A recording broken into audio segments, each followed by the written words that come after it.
जब तक उन्होंने रुकने का फैसला किया, सनी बेहोश होने के कगार पर था।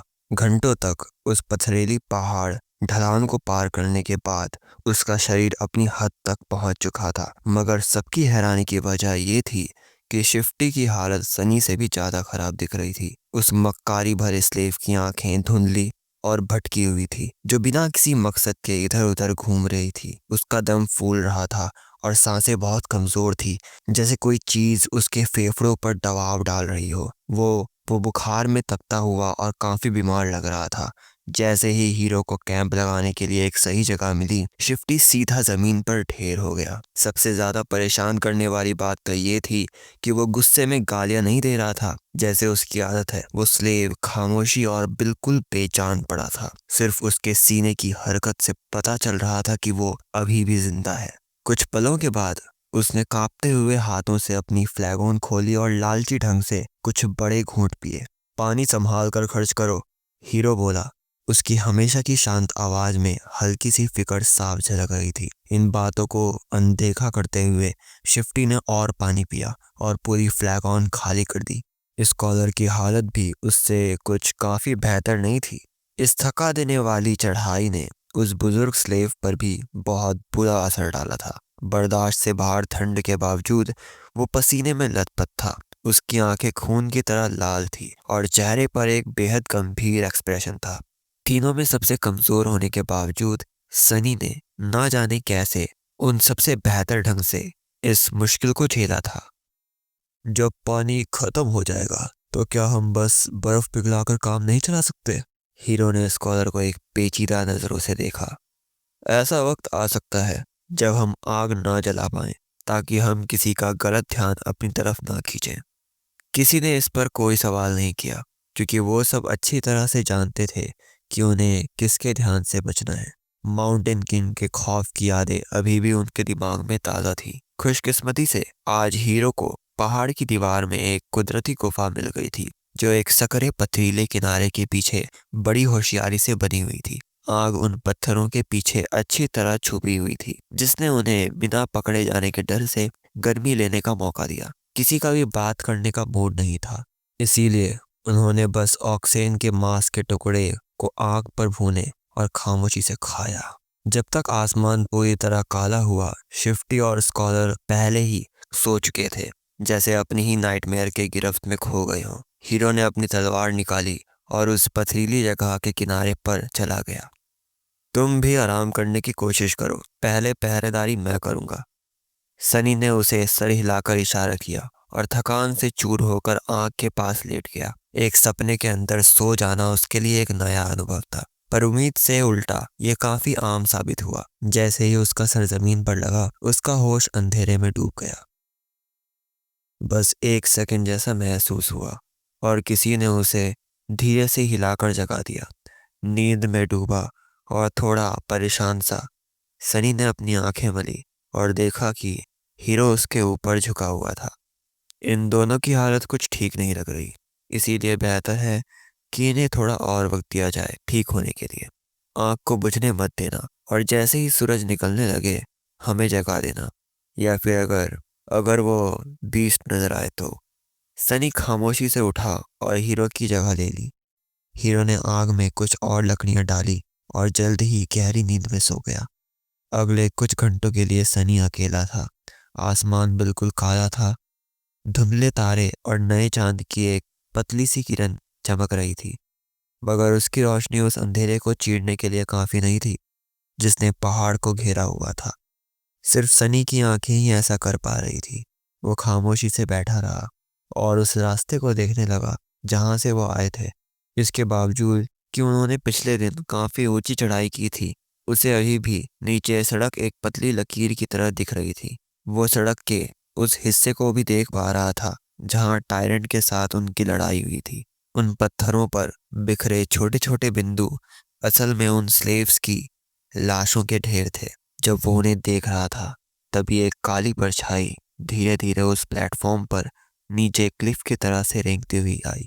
वो बिल्कुल कुछ देर तक वहां बेजान पड़ी रही और फिर आगे बढ़ी, अपने पंजे जमीन पर रगड़ती हुई।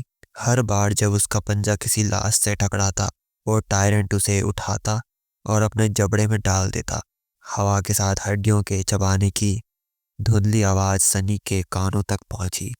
वो डर के मारे थोड़ा पीछे हट गया और गलती से उससे एक छोटा सा पत्थर नीचे गिर गया। वो पत्थर स्लोप से टकराया और नीचे की तरफ लुढ़कने लगा, जिसके साथ कुछ और पत्थर भी गिरने लगे। इन गिरते हुए पत्थरों का शोर उस खामोशी रात में बिजली की तरह कड़क जैसा महसूस हुआ। बहुत नीचे उस टायरेंट ने अचानक अपना सर घुमाया और सीधा सनी की तरफ देखा। सनी जैसे जम गया, पत्थर बन गया। वो एक मामूली सी आहट करने से भी डर रहा था। कुछ पलों के लिए तो वो सांस लेना भी भूल गया। टायरेंट सीधा उसकी तरफ घूर रहा था, बिना कुछ किए। कुछ डर भरे सेकंड्स बीते जो सदियों जैसे लग रहे थे। फिर वो टायरेंट बड़ी शांति से पलट गया और दोबारा मरे हुए लाशों को खाने लगा, जैसे वो उसने सनी को देखा ही ना हो। ये तो अंधा है। सनी को अचानक समझ आया। उसने गहरी सांस ली और फटी आंखों से माउंटेन किंग को देखने लगा। ये सच था, वो दरिंदा नहीं देख सकता था। पीछे जो कुछ भी हुआ था उस पर ध्यान देते हुए उसका ये अंदाजा और भी पक्का होता गया। वो सफेद बेजान आंखें, सोचा जाए तो उसने कभी टायरेंट को अपनी आंखें घुमाते हुए नहीं देखा था। और जब सनी उस वागोन को क्लिफ के नीचे ढकेल रहा था, तब भी टायरेंट ने तभी रिएक्ट किया जब वागोन ने गिरना शुरू किया और पत्थरों से रगड़ने की जोरदार आवाज आई। बिल्कुल, अब सब कुछ समझ में आ रहा था। भोर होते ही सनी ने बाकियों को जगा दिया। हीरो को उम्मीद थी कि पूरी रात के आराम से शिफ्टी और स्कॉलर की हालत बेहतर हो जाएगी, पर उसकी उम्मीदें टूट गई।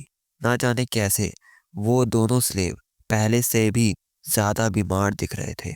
ऐसा लग रहा था जैसे कल की चढ़ाई ने स्कॉलर के शरीर पर बहुत ज्यादा बोझ डाल दिया था। लेकिन शिफ्टी की हालत को सिर्फ थकान से नहीं समझा जा सकता था। वो मौत की तरह सफेद पड़ गया था और वो कांप रहा था। उसकी आंखें आधी खुली थी और चेहरे पर एक खोया खोया सा भाव था। इसे क्या हुआ है? स्कॉलर, जिसकी अपनी हालत भी खराब थी, उसने बेबसी से अपना सर झटका। शायद ये माउंटेन सिकनेस है। ये हर इंसान पर अलग तरह से असर करती है। उसकी आवाज खुरखुरी और कमजोर लग रही थी। मैं ठीक हूँ सालो, मेरे सामने से हटो।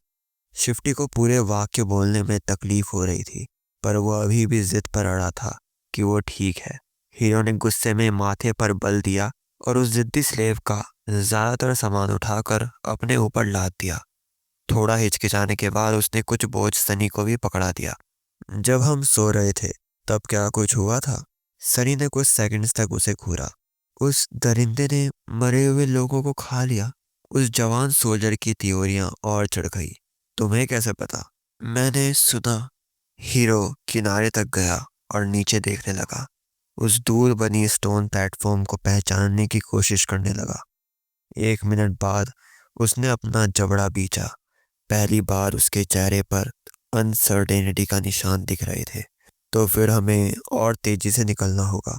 अगर उस क्रीचर ने सारी लाशें खत्म कर दी तो अगला नंबर हमारा होगा। हमें हर हालत में रात होने से पहले वो पुराना रास्ता ढूंढना होगा। डर और निराशा के मारे वो लोग फिर से चढ़ाई करने लगे। सनी उस बढ़े हुए बोझ के नीचे जैसे धीरे धीरे मर रहा था।